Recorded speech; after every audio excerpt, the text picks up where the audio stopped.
بسم الله الرحمن الرحيم الحمد لله رب العالمين والصلاة والسلام على الحبيب المصطفى أبي القاسم محمد اللهم صل على محمد وآل محمد اللهم صل على محمد وآل محمد اللهم صل على محمد وآله الطيبين الطاهرين وأصحابه المنتجبين ومن تبعه بإحسان إلى يوم الدين اللهم بحق محمد وآل محمد عليك صل على محمد وآل محمد وارزقنا ووالدينا وأزواجنا وأولادنا وذرياتنا من بعدنا حب محمد وآل محمد اللهم أحينا على ذلك وأمتنا على ذلك واحشرنا في زمرة من أحب محمدا وآل محمد مع محمد وآله يا كريم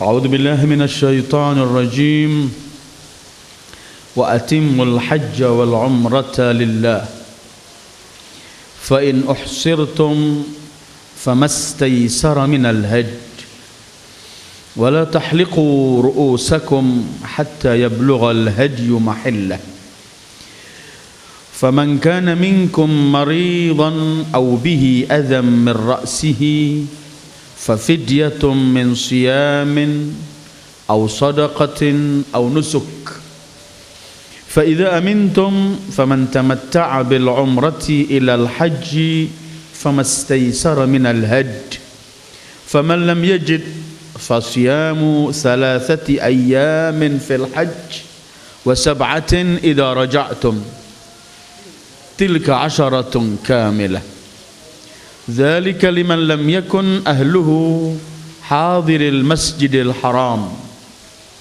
واتقوا الله واعلموا أن الله شديد العقاب الحج أشهر معلومات فمن فرض فيهن الحج فلا رفث ولا فسوق ولا جدال في الحج وما تفعلوا من خير يعلمه الله وتزودوا فإن خير الزاد التقوى واتقون يا أولي الألباب صدق الله العلي العظيم أيها الإخوة السلام عليكم ورحمة الله وبركاته. Kita dahului dengan salawat seperti biasanya. Allahumma salli ala nuril anwar wa sirril asrar wa tiryaqil aghyar miftahi babil yasar Sayyidina Muhammadin al-Mukhtar wa alihi al-athhar wa ashabihi al-akhyar adada ni'amillahi wa ifdalih.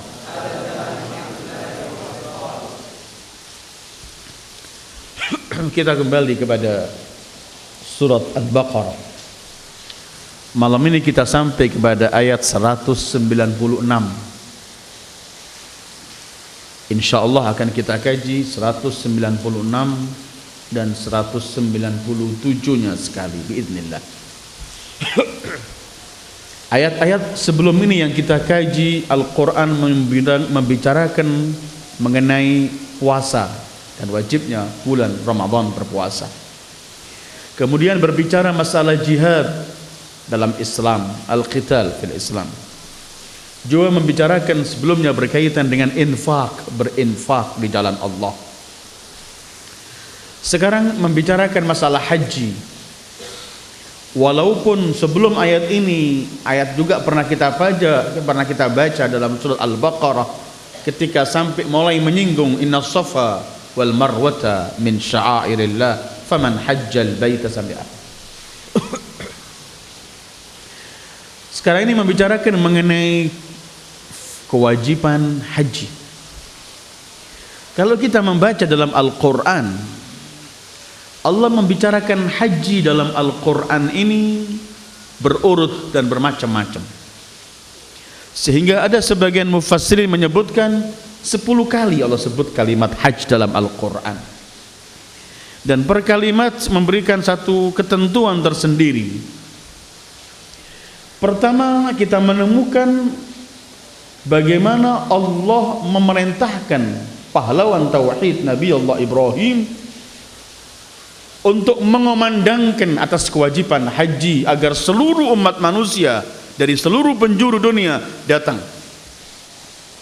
Ini artinya pembicaraan haji pertama ketika diumumkan, ayo hajilah, yaitu kita menemukan dalam firman Allah, wa adzin fin nasi bil hajj ya'tuka rijalan wa ala kulli dhamirin ya'tuna min kulli fajjin amiq. Adzin, hai Ibrahim, serukan kepada manusia untuk mereka berhaji.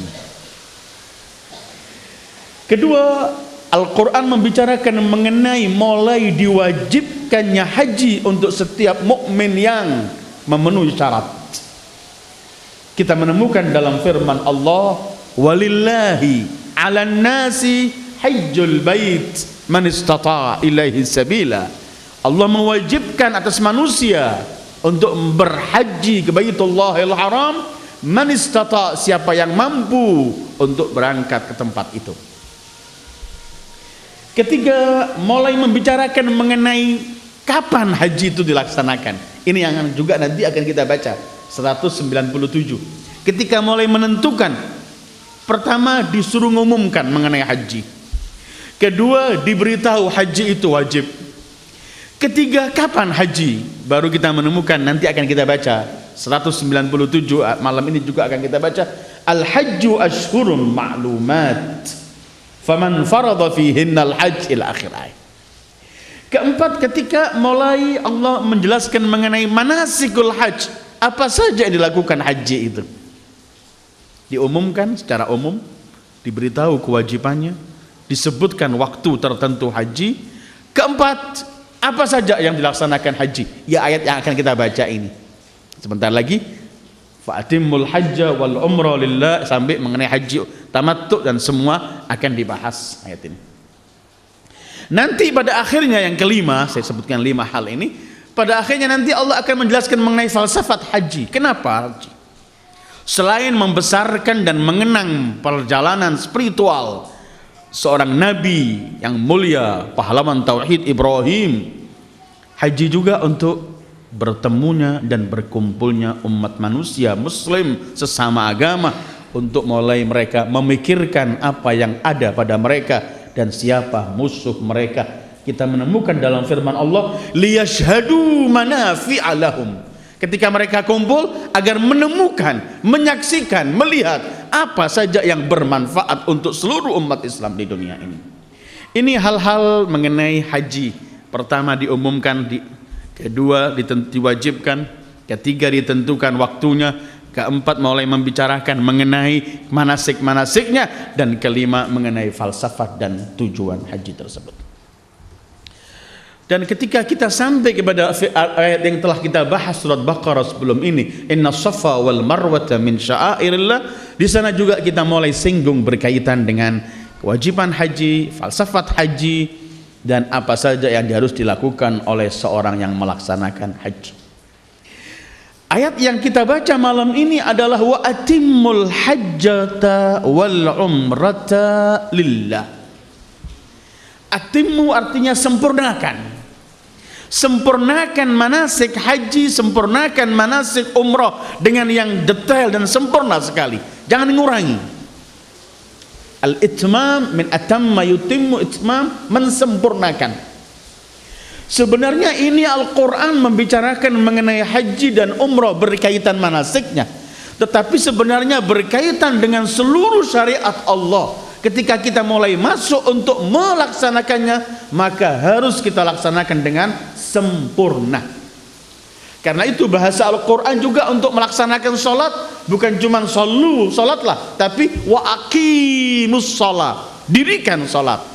Kalimat iqamah, dirikan, artinya dirikan dengan yang sebenarnya, kewajiban-kewajibannya, rukun-rukunnya, dan yang telah ditentukan oleh Allah, sehingga tidak menambah, tidak mengurangi, tidak meremehkan, tidak seenaknya, tapi sesuai dengan yang ditentukan oleh Allah. Wa atimmu, sempurnakan.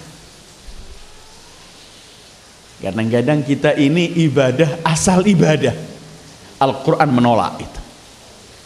Kalau mau ibadah, sempurnakan. Bahkan di luar ini, ayyuhal ikhwah, di luar ibadah, Islam pun minta kalau kita ingin melaksanakan sesuatu, jangan sekedar melaksanakan, lakukan dengan yang sempurna. Jangan ada perbuatan nanggung. Rasul sallallahu alaihi wa alihi, beliau pernah bersabda, innallaha yuhibbu idza amila ahadukum amalan an yutqinahu. Allah cinta, senang kalau salah seorang di antara kalian melakukan sesuatu, melakukannya dengan sempurna, yutqinahu. Kadang-kadang umat Islam ini melakukan hal yang nanggung semuanya, sehingga tidak mampu dinikmati perbuatan dan perilakunya. Sementara orang-orang yang nggak kenal Islam itu kalau melakukan sesuatu, malah mereka yang sempurna kalau melakukan sesuatu, tekun sampai selesai. Padahal itu milik Islam. An yutqinahu, bahkan pernah saya contohkan kepada di majelis taklim ini, tapi saya ulangi ketika saya sampai pada wa atimmul hajja, bahwa Rasulullah ketika mengubur atau mengebumikan salah satu sahabatnya, beliau masuk ke lahat, beliau tata rapi tempat yang akan diuruk tanah itu. Bagaimana beliau mengambil tanah, taruh sini pojok supaya kuat. Setelah selesai, beliau bangun di atas mimbar, beliau berkata, mungkin kalian melihat saya, kalian merasa heran, kenapa saya tata rapi, sementara sebentar lagi pun akan ditumpahi tanah, akan diuruk rata. Tetapi aku ingin ajarkan kepada kalian bahwa jangan pernah melakukan sesuatu tidak sempurna. Sallallahu alaihi wa alihi. Innallaha yuhibbu idza amila ahadukum amalan an yutqinahu. Tidak boleh asal melakukan, apalagi kalau ibadah.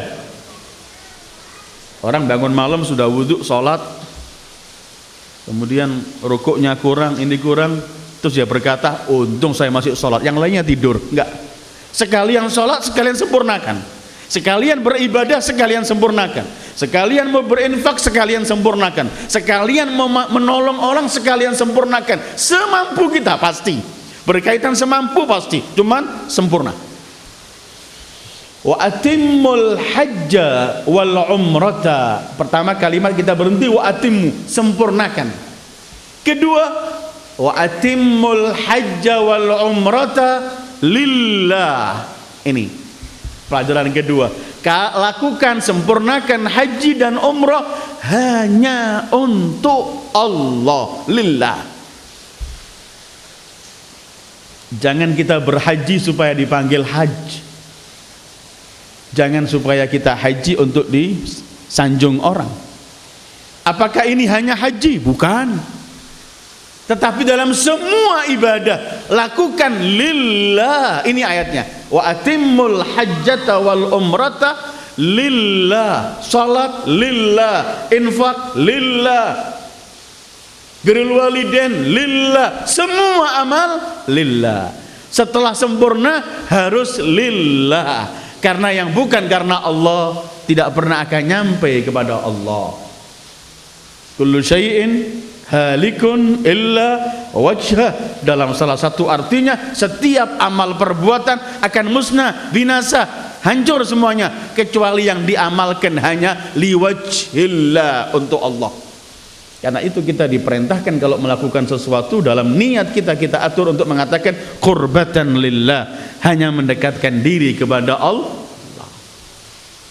Pernah diriwayatkan ketika Rasulullah haji, ketika beliau mulai naik untanya mau meninggalkan kota Madinah menuju haji dengan rombongannya, begitu naik beliau berkata bismillah lillah la lisum'a wala beliau mengatakan la lisum'a wala riya, la sum'atan wala riya'a, hanya untuk Allah, tidak mencari nama atau ingin dipuji orang. La sum'atan wala riya'an. Wa atimmul hajja, laksanakan, sempurnakan haji dengan umrah, dengan semua manasik ketentuannya, tetapi lakukan lillah, untuk Allah. Terus fa in uhsirtum famastaysara minal hajj. Tapi kalau kalian dikepung, dihalau, nggak boleh masuk kota suci Makkah, nggak boleh haji. Uhsirtum artinya hubistum. Fa in uhsirtum, kalau kalian mana'akum mani', habasakum habis, kalian dicegah, dilarang.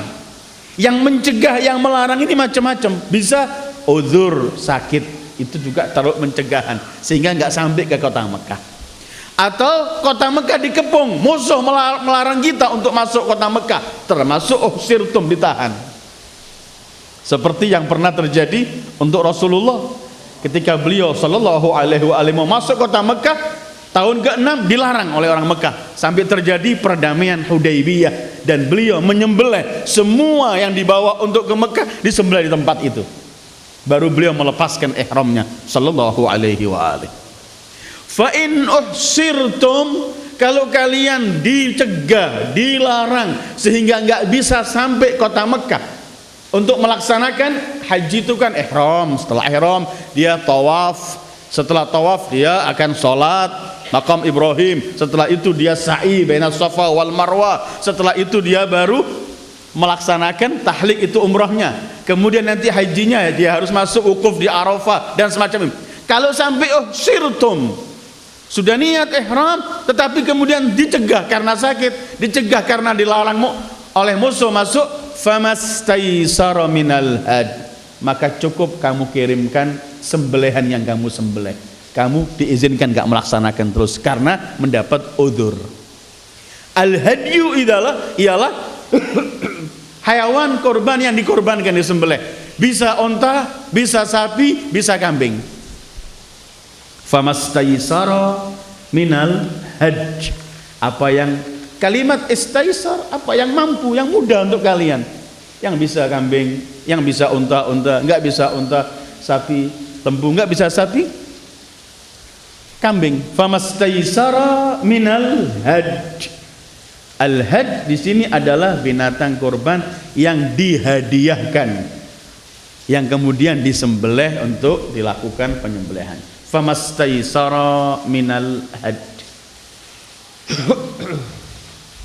Kemudian wala tahliqu ru'usakum hatta yablughal hadyu mahillah.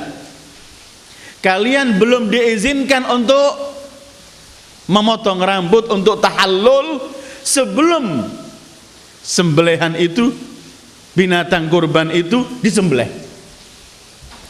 Kalau kita nggak bisa masuk, ya di tempat itu, seperti Rasulullah menyembelih di Hudaybiyah, walaupun Hudaybiyah nggak masuk di haram. Tetapi kalau kita bukan dicegah oleh musuh, cuman karena sakit dan semuanya, maka sembelihnya harus di haram, tidak boleh keluar haram. Kalau kita haji yang lumrah, tidak ada pencegahan musuh, tidak dilarang, nggak kena sakit dan semuanya, kita melaksanakan dengan biasa, maka sembelihan yang kita sembelih itu ialah tanggal 10. Kapan? Di Mina. Di Mina, tidak boleh keluar dari haram. Setelah disembelih baru kita boleh motong rambut. Wala tahliqu ru'usakum, jangan mulai memotong rambut kalian hatta yablughal hadyu mahallah, sampai sembelihan itu benar-benar telah dilaksanakan. Saya tidak akan masuk urusan fikih ya. Itu fikih dikaji di fikih karena saya pelajaran tafsir. Nanti di fikih perselisihan ulama fuqaha antara mazhab, ini harusnya disembelih di tempat ini atau itu silahkan membaca di buku-buku fikih. Hatta yablughal hadyu mahillah. Faman kana minkum maridan aw bihi adam min ra'sihi fa fidyatun min siyamin aw sadaqatin aw nusuk. Tadi kalau dicegah di kamar saja. Sekarang mampu melaksanakan, cuman sampai ke tempat itu, tempat-tempat manasik, cuman dia terkena sakit atau kepalanya kena sakit karena entah itu pusing terus sehingga obatnya harus dibotak, atau maaf-maaf banyak kutu, terganggu dia. Sementara dia kan belum boleh memotong sebelum selesai. Kalau orang yang semacam ini bihi adzan min ra'sihi, karena ayat ini turun kepada seorang sahabat Rasul bernama Ka'ab bin Ujrah. Ka'ab bin Ujrah dalam suasana masih ihram, belum boleh diizinkan untuk memotong rambutnya, tapi orang ini kena penyakit banyak kutunya sehingga nggak bisa berbuat apa-apa. Rasulullah mendekati, bagaimana kamu? Apakah kamu terganggu? Iya ya Rasulullah, saya nggak mampu. Kata Rasulullah, botak kamu, cukur rambutmu semua ya supaya kamu selamat. Padahal belum waktunya. Ayat ini menjelaskan faman kana minkum maridha, yang sakit. Man kana minkum maridhan, yang sakit, atau au bihi adzan min ra'si, atau terganggu kepalanya dengan kutu dan semua tadi, fa fidyatun, maka dia diwajibkan bayar fidyah. Untuk diizinkan motong sebelum waktunya diizinkan, tapi kena fidyah. Apa fidyahnya? Ada 3 pilihan. Siyamin, puasa, au shadaqatin, atau sedekah kepada 6 orang, dalam riwayat 10 orang, au nusuk, atau menyembelih kambing. 1.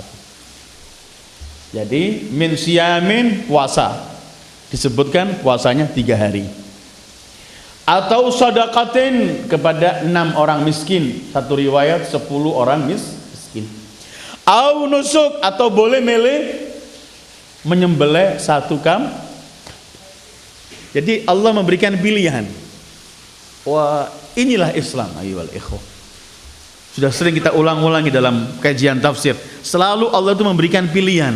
Karena tujuannya Allah itu bukan memperberat hambanya ketika memberikan hukum, tapi ingin mengantarkan hambanya untuk sampai kepada titik kesempurnaannya. Karena itu kalau nggak mampu ini ya dengan begini, kalau nggak mampu ini dengan begini. Yang penting kamu usaha untuk mampu melaksanakan. Sholat, bangunlah, berdiri. Nggak mampu berdiri, duduk. Nggak mampu duduk, berbaring dengan gerakan. Nggak mampu berbaring dengan gerakan, cukup dengan mata. Nggak mampu cukup dengan, yang penting sholat jangan sampai tidak, begitu. Karena Al-Quran selalu menyebutkan ada 2 hal. Pertama, tidak ada penekanan, pemaksaan melaksanakan ibadah di luar kemampuan manusia, tidak ada. Semua kewajiban yang Allah berikan ini Allah Maha mengetahui, mampu dilaksanakan. Karena Allah telah menentukan untuk zatnya, la yukallifullahu nafsan illa wus'aha. Allah tidak pernah memaksa seorang jiwa kecuali kemampuan yang ia melakukan. Ini pertama. Kedua, dalam ibadah dan semua ini ada satu pegangan Al-Quran yang berikan untuk kita, yaitu firman Allah, yuridullah bikumul yusra wala yuridu bikumul usra. Allah menginginkan kemudahan untuk kalian, tidak menginginkan kesulitan. Nggak boleh mencukur rambut untuk tahallul sebelum menyembelih sembelihannya, itu syarat hukumnya. Tapi kalau kamu sakit, kalau ada terganggu kepalamu sehingga kamu harus cepat-cepat mencukur rambut, maka cukurlah, tapi kamu kena fidyah. Fidyahnya apa? Puasa. Puasa ini antara kita sama Allah, sahih, ringan, nggak ada manfaatnya, nggak kembali pada orang lain. Kita puasa, kita yang lapar, kita yang dahaga, selesai. Gak mampu sedikit lagi, berikan untuk orang lain. Apa? Murah. Sedekah. Pada siapa? 6 orang. Ada 2 sok, dia mengatakan sok, 1 sok 7,5 750 gram atau 1,5 kilo, dia mengatakan gitu. Atau kemudian ini sedekah untuk beberapa orang. Naik lagi, au nusuk, atau nyembelih kambing yang untuk manfaatnya lebih banyak orang. Pilih-pilih yang nggak mampu kamu. Man kana minkum maridhan aw bihi adzam min ra'sihi fa fidyatun min siyamin aw sadaqatin aw nusuk fa idza amintum. Tadi berbicara fa in uhsirtum, kalau kamu dilarang karena sakit, dilarang musuh. Sekarang faida amintum, kalau kamu dalam keadaan aman, nggak sakit, nggak ada musuh yang melarang kita masuk kota Mekah dan semuanya. Faida amintum, faman tamatta'a bil umrati ilal haji, famastaysara minal hajj. Kalau kalian dalam keadaan aman, kemudian ingin haji tamattu dengan umrohnya dulu, Tamattu itu kita masuk ke kota Mekah umroh, melaksanakan umroh, ihram, tawaf, salat di belakang makam Ibrahim, sa'i, setelah sa'i selesai tahallul, bebas pakai baju siap kapan saja sampai nanti nunggu menjelang masuk yaumul Arafah baru pakai pakaian ihram lagi. Itu namanya haji tamattu. Kata Rasulullah, kata Allah, kata ayat ini, faman tamatta'a, ay melaksanakan haji tamattu bil umrah, dengan umrahnya dulu, maka famastaysara minal had, yang semacam ini diwajibkan untuk berkurban. Haji tamattu wajib dia berkurban. Al-had, kembali lagi, al-had mau unta, mau lembu, mau kambing, cuman terbanyak adalah kambing. Famastaysara minal had, artinya haji tamattu itu diharuskan untuk menyembelih kurbannya. Kapan disembelih? Ketika dari hari ke-10. Di hari ke-10 ketika disembelih baru dia setelah melempar al-aqabah pertama, kemudian disembelih kurbannya. Setelah sembelih baru dia boleh melepas pakaian ihramnya. Selesai hajinya, tinggal dia tunggu 2 hari atau 3 hari di Mina sebagai ayyam tasyriq. Fa idza amintum faman tamatta'a bil umrati ilal haji famastaysara minal had. Tetapi inilah Al-Quran, inilah Islam. Tetapi kalau kalian sudah haji umroh, haji tamattu afwan dengan umrohnya, sudah wajib untuk menyembelih, tapi nggak punya, bagaimana? Selalu ada solusinya dalam Islam ini. Inilah yang dikatakan Islam ini yang paling fleksibel, hukum Islam ini. Nggak kolot, nggak kemudian beku. Karena itu contohnya Islam kan bukan batu, tetapi pohon yang selalu mengeluarkan buahnya. Tu'ti ukulaha kulla hinin bi'idni rabbiha. Faman lam yajid, kalau sudah haji tamattu wajib dia menyembelih, tapi kalau dia nggak punya, Al-Quran mengatakan fasiyamu thalathati ayyamin fil hajj wa sab'atin idza raja'tum tilka 'asharatun kamilah. Kalau sudah haji tamattu wajib untuk menyembelih kambingnya, tapi nggak punya kambing, maka dia wajib bayar gantinya 10 hari berpuasa, 3 hari waktu masih di Mekah dalam perjalanan hajinya, dan 7 harinya ketika sampai di kotanya atau ketika dalam perjalanan pulang. Tapi dalam mazhab yang lain adalah ketika sampai di kotanya. Salasa fil hajj wa sab'a idza raja'tum tilka 'asharatun kamilah. Maka menjadi 10 yang sempurna. Ajib ayat ini, padahal nggak perlu dibahas lagi, sudah pasti kalau 3 tambah 7 10. Kenapa Quran masih menyebutkan tilka asyaratun kamilah? Apakah ini Al-Quran cuma menjelaskan sesuatu yang sudah jelas, gak ada artinya? Fasiyamu thalathati ayyamin fil hajj wa sab'atin idza raja'tum. 3 tambah 7 pasti 10, tetapi Al-Quran masih mengatakan tilka asyaratun kamilah. Itu 10 yang sempurna, pahalanya sempurna, tidak kurang, seperti sesempurna kalau Anda menyembelih kambing kamilah. Pertama. Kedua, supaya jangan ditafsirkan kalimat au itu artinya kan begini ayatnya, faman lam yajid fasiyamu thalathati ayya, faman lam yajid faman tamatta'a bil umrah ilal haji famastaysara minal had, faman lam yajid fasiyamu thalathati ayyamin fil hajj wa sab'atin idza raja'tum. Jangan sampai diartikan thalathati ayyam fil hajj wa sab'ah, kalimat wa sab'ah dan 7. Jangan sampai kalimat thalathati ayyam wa sab'ah itu diartikan au, karena bahasa Arab wa itu juga memiliki arti au. Wa itu dan, kalau au atau. Jangan sampai diartikan cukup puasa 3 hari di haji atau 7 hari di rumah. Karena itu Allah lengkapkan oral ta'kid sab'at asyara, thalatha wa sab'a tilka asyaratun kamilah. Apakah memang ada dalam Al-Quran waw itu diartikan au atau ada?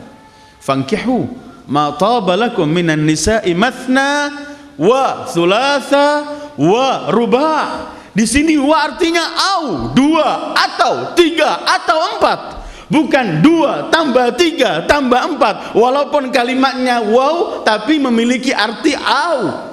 Dalam masalah haji dan puasa ini Allah tegaskan ini wow artinya wow, bukan au. Karena itu Allah sudah bilang 3 dan 7, kemudian ditambah lagi asratun kamilah, supaya tidak lagi orang memiliki pilihan atau penafsiran yang keliru, dikuatkan oleh Al-Quran. Ketiga, sebenarnya Quran ini selalu memberikan isyarah-isyarah.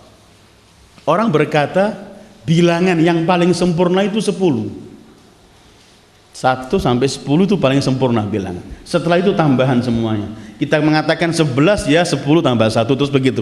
Da'asyar, ithna'asyar. Yang sempurna itu asyrah. Karena itu asratun kamilah. Famastaysara minal hajj faman lam yajid fasyamu 3 ayyam. 3 hari di hajinya kapan terserah. Cuman ada yang menyebutkan begini, sehari sebelum hari tarwih, artinya tanggal 7. Hari keduanya hari tarwih tanggal 8. Puasa hari ketiganya yaumu arafah, hari ke-9. Ada yang menyebutkan begini, 3 harinya. Setelah itu, tapi kalau nggak bisa ini, yang penting 3 hari berturut-turut di Mekah sebelum dia tinggalkan kota itu, wajib dia puasa 3 hari. Ada yang menyebut pilihan tadi, yaum qabla tarwih, wa yaumut tarwih, wa yaumu arafah. Artinya tanggal 7, tanggal 8 dan tanggal 9. Karena 10, 11, 12, 13 tidak boleh berpuasa. Namanya hari Idul Adha sama ayyamut tasyriq. Tilka asyaratun kamilah. Tetapi siapa yang diizinkan untuk haji tamattu? Dengan cara umroh dulu, setelah umroh selesai pakai baju biasa, nanti menjelang wukuf baru pakai ihram lagi. Kapan? Liman lam yakun ahluhu hadiril masjidil haram. Itu diizinkan bagi orang yang tidak mukim di haram, yang keluar haram. Bagaimana batasnya? 12 mil dari kota Mekah. 12 mil ke sana, semua penjuru 12 mil itu masih haram. Di luar itu, di luar haram. Yang diizinkan haji tamattu itu orang yang di luar haram, tapi dalam haram nggak pakai. Kapan dia langsung haji, langsung berangkat tanpa tamattu. Dzalika liman lam yakun ahluhu hadiri al-masjidil haram. Ini mulai sebagian ketentuan haji. Tetapi inilah kemudian Allah akhiri, wattaqullah wa'lamu annallaha syadidul iqab. Bertakwalah kepada Allah wahai yang melaksanakan haji dan menunaikan ibadah haji. Selalu pesan Allah ini takwa dalam apapun yang kita lakukan. Kita berinfak disuruh takwa. Kemarin kita jihad disuruh takwa. Ramadan disuruh takwa. Haji disuruh takwa. Karena cuman ini yang akan mengontrol amal perbuatan kita. Wattaqullah. Orang yang bertakwa kepada Allah ketika melaksanakan kewajiban yang Allah tentukan, dia nggak bermain, dia nggak mengurangi menambahi, dia nggak berpura-pura, dia tidak asal melaksanakan, tapi dia benar-benar melaksanakan dengan ketakwaan yang ia miliki kepada Allah. Wattaqullah. Tapi anehnya ayat ini diakhiri dengan ancaman. Biasanya Allah kalau menjelaskan hukum itu diakhiri azizun hakim. Allah maha bijaksana, maha perkasa, maha bijaksana ketika melaksanakan hukumnya. Tapi ayat ini menjelaskan mengenai haji diakhiri wa'lamu, ketahuilah annallaha, bahwa Allah itu syadidul iqab, sangat-sangat pedih siksaannya. Kenapa urusan haji setelah membicarakan, padahal tadi kan kemudahan semuanya. Kalau nggak bisa begini, beginilah. Kalau nggak bisa begini, beginilah. Buat simpel saja. Tapi kenapa setelah memberikan kemudahan muncul ancaman? Ketahui, hati-hati. Allah sangat-sangat pedih siksaannya. Ayat ini Allah ingin mengajarkan kepada kita, wahai hambaku, setiap kamu melaksanakan ibadah yang telah kutentukan, selalu aku beri kemudahan, tapi jangan bermain dengan kemudahan yang kuberikan ini. Orang itu suka kalau diberi kemudahan mumpung-mumpung, akhirnya dia menipu dirinya sendiri. Sekali diberi kemudahan, dia permainkan kemudahan ini. Karena itu sebelum Allah menyebutkan ancamannya, Allah sebutkan bertakwalah. Karena orang yang bertakwa tidak akan mempermainkan. Tetapi orang yang enggak bertakwa, ketika diberi keringanan, dia akan bermain dengan keringanan itu. Saya enggak mampu beli kambing untuk hadiah. Saya puasa aja lah. 3 hari di sini, 7 hari di. Kenapa kamu enggak mampu mengeluarkan beli kambing? Habis untuk beli oleh-oleh. Ini bermain. Wa'lamu annahu syadidul iqab.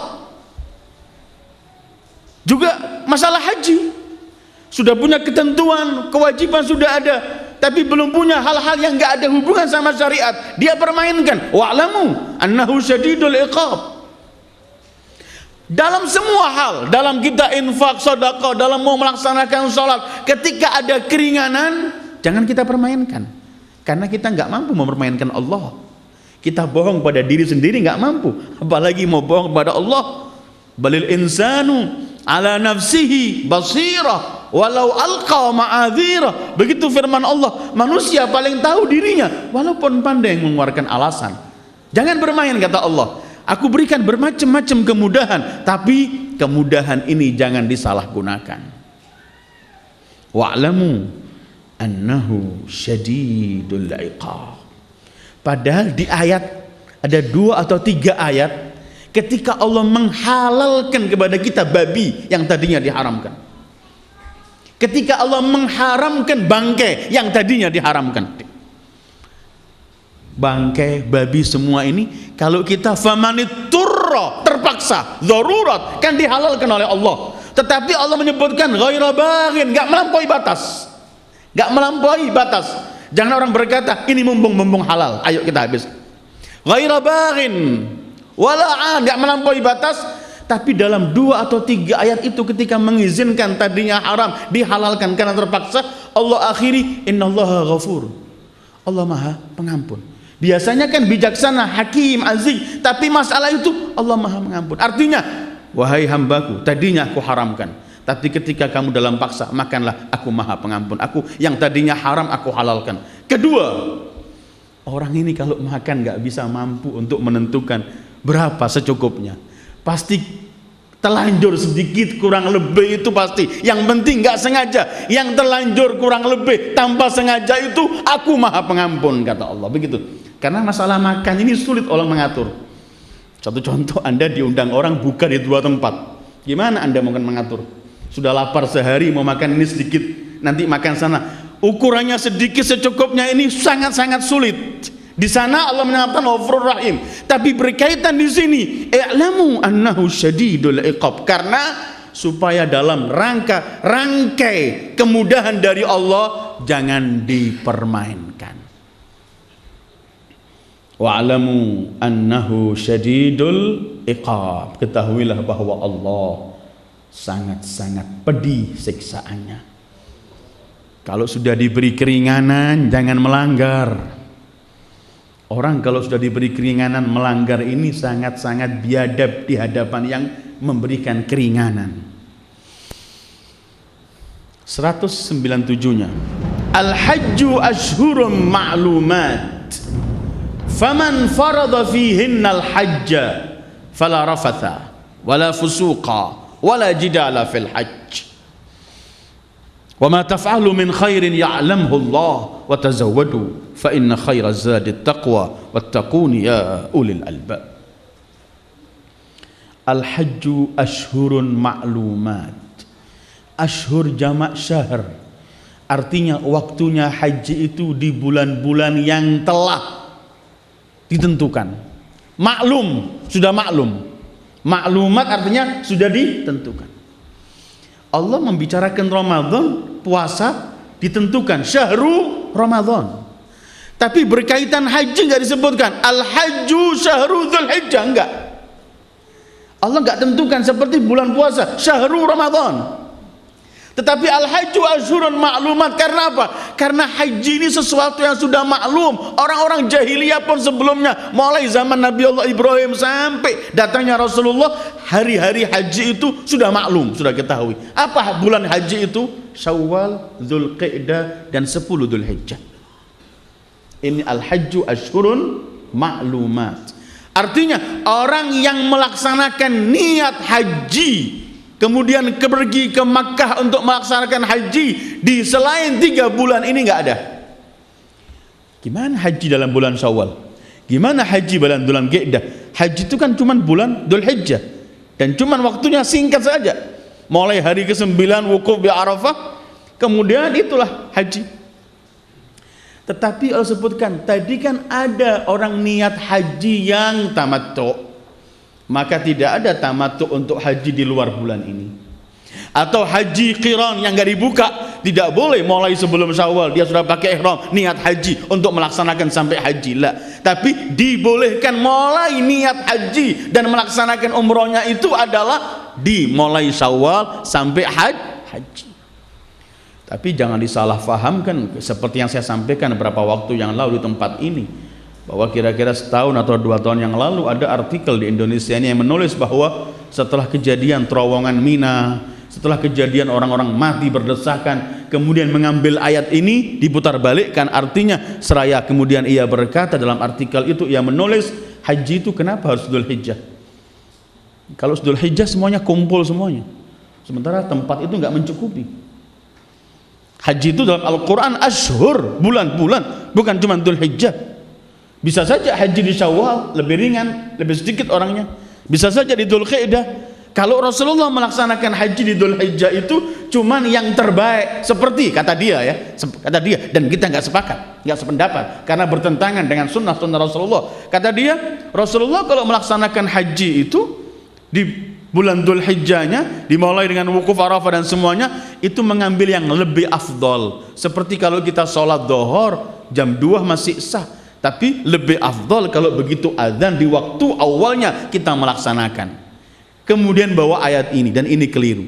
Karena Rasulullah menafsirkan ayat ini juga begitu. Memang hari bulan-bulan haji itu Syawal, Dzulqa'dah, tapi pelaksanaan hajinya dengan wukuf di Arafah dan semuanya tidak keluar dari ketentuan Rasulullah sallallahu alaihi wasallam. Kapan manasik itu berjalan? 9 wukuf di Arafah, kapan masuk Mina, kapan masuk malam di Muzdalifah, itu semua ketentuan Rasulullah. Bulan hajinya adalah bulan yang seperti disepakati oleh seluruh kaum muslimin di dunia. Urusan terowongan Mina ada yang jatuh, itu cuman urusan teknisnya bagaimana diatur, tidak merubah hukum. Tidak merubah hukum. Jangan kalau ada lampu merah, lampu hijau masih banyak tabrakan, terus orang berkata buang, nggak pakai tanda-tanda lagi sudah, nggak pakai lampu merah, nggak pakai lampu hijau, supaya ada pun tabrakan. Bukan begitu, tapi bagaimana dibenahi. Ketika terjadi sesuatu, bukan asal hukumnya dirubah, tetapi teknis dan caranya orang berjalan, caranya arahnya mana, itu yang ditentukan. Al-hajju asyhurun ma'lumat. Haji adalah bulan-bulan yang telah ditentukan oleh Allah, sangat maklum sekali, nggak perlu dibahas lebih panjang. 9 wukuf di Arafah, malam 10 nanti mabit di Muzdalifah. Tanggal 10 pagi baru berangkat mulai melempar jamrah, menyembelih kambing, hadiahnya, baru mencukur rambut dan selesai. Boleh dibuka, tahallul, selesai. Tinggal menunggu hari-hari di Mina untuk mendekatkan diri kepada Allah. Setelah itu baru tawaf ifadah, tawaf segala macam yang kewajiban, dan cuman itu. Karena itu Rasulullah mengatakan khudhu manasikakum anni, ambil manasik dariku. Jadi kalau ada ayat apapun, tafsiran ayat itu adalah prakteknya Rasulullah sallallahu alaihi wasallam. Karena yang paling berhak dan layak untuk menafsirkan Quran adalah beliau sallallahu alaihi wasallam. Karena itu tugas beliau. Kami turunkan kepadamu Al-Quran ya Muhammad untuk kamu jelaskan kepada manusia apa arti Al-Quran itu. Wa anzalna ilaika dzikra litubayyana lin-nasi ma nuzila ilaihim. Al-hajju asyhurun ma'lumat. Tetapi yang paling penting adalah faman faradha fihinnal hajj. Siapa yang telah menentukan dirinya, mewajibkan dirinya untuk melaksanakan haji, fala rafath, maka dia dilarang. Asal kalimat rafath ini omong kotor yang menjurus kepada perzinaan atau kumpul suami istri. Bisa juga dalam ungkapan, ketika ungkapan-ungkapan mengarah ke sana. Bisa juga dalam praktek ketika dia mengumpuli istrinya. Bisa juga dengan mata ketika memandang dengan syahwat. Semua itu masuk fi rafath. Artinya karena itu asal arti kemudian rafath diartikan yang melaksanakan haji. Ketika masih melaksanakan haji dengan pakaiannya dan belum selesai dia, fala rafath, maka enggak boleh dia berhubungan dengan istri.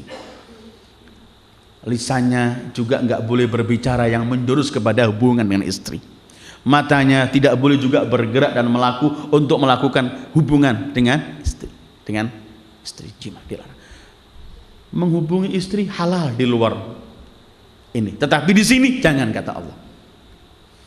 Fala fusuq, dilarang juga melaksanakan dosa. Fusuk itu keluar dari taat pada Allah. Bohong, menipu orang, mengejek orang sampai orang itu sakit hatinya. Semua perbuatan-perbuatan fasik dilarang. Omong kotor menjurus kemanapun dilarang. Berbuat fasik dan omongan atau perilaku dilarang. Wala jidal, debat pun dilarang. Tidak ada hubungi istri dan semua sejenis ke sana. Tidak boleh juga melakukan. Jadi kalau orang berbuat menghubungi istrinya itu boleh di saat dia bukan di luar melaksanakan haji, maka ketika haji enggak boleh. Melakukan berbuat dosa di luar haji enggak boleh, apalagi dalam haji. Itu maksudnya Allah. Melakukan berdebat harus hati-hati di luar haji, tapi di haji jangan. Hatta debat yang baik dilarang. Karena haji ini untuk mengkokohkan ukhuwah. Sementara kita haji ini hidup, kadang-kadang kita satu kamar dengan orang yang kita nggak kenal. Kita duduk di satu kemah yang orang nggak kita kenal. Kita mungkin menghadapi satu problem kamar mandi sedikit, sementara masing-masing sempat ingin sampai. Maka semacam ini nampakkan kerukunan, kata Allah. Jangan sampai debat. Ini salah satu falsafat haji untuk pengkokohan ukhuwah Islamiyah. Dilarang kita omong kotor. Sampai Allah dalam riwayat termasuk jidal dan semua itu orang berkata la wallah, bala wallah, demi Allah bukan begini, itu pun nggak boleh. Karena itu orang haji itu adalah bagaimana dia bisa memberi pelayanan kepada orang yang melaksanakan haji. Jadi masing-masing orang yang melaksanakan haji bukan dia berebut, tapi bagaimana dia memberi pelayanan kepada tamu Allah, dan itu lebih besar di hadapan Allah. Ada kan orang haji mensikut orang kanan kiri untuk mencium Hajar Aswad. Padahal kalau kamu silahkan orang lain, Anda mendapat pahala yang lebih besar. Sampai di raudhah kelahi, sikut-sikutan supaya dia sholat. Padahal kalau Anda menghormati orang lain, memberikan waktu kepada dia, pahala Anda lebih besar di sisi Allah. Karena apa? Anda sedang melayani tamu Allah. Pasti Anda punya nilai di hadapan Allah. Tamu Allah. Karena itu la rafath, wala fusuq, wala jidala fil hajj. Perdebatan enggak ada. Dan ini yang paling penting. Karena itu haji itu adalah bimbingan yang paling penting. Fasilitas tempat dan semua itu kurang lebih. Cuman bimbingan haji ini yang paling penting. Kadang-kadang orang mengeluarkan uang, tinggalkan semua pekerjaan di negerinya, berpergi berhari-hari, berpuluh hari, sampai di sana kemudian enggak ada bimbingan, sehingga hajinya enggak terarah. Dan ini sangat berbahaya.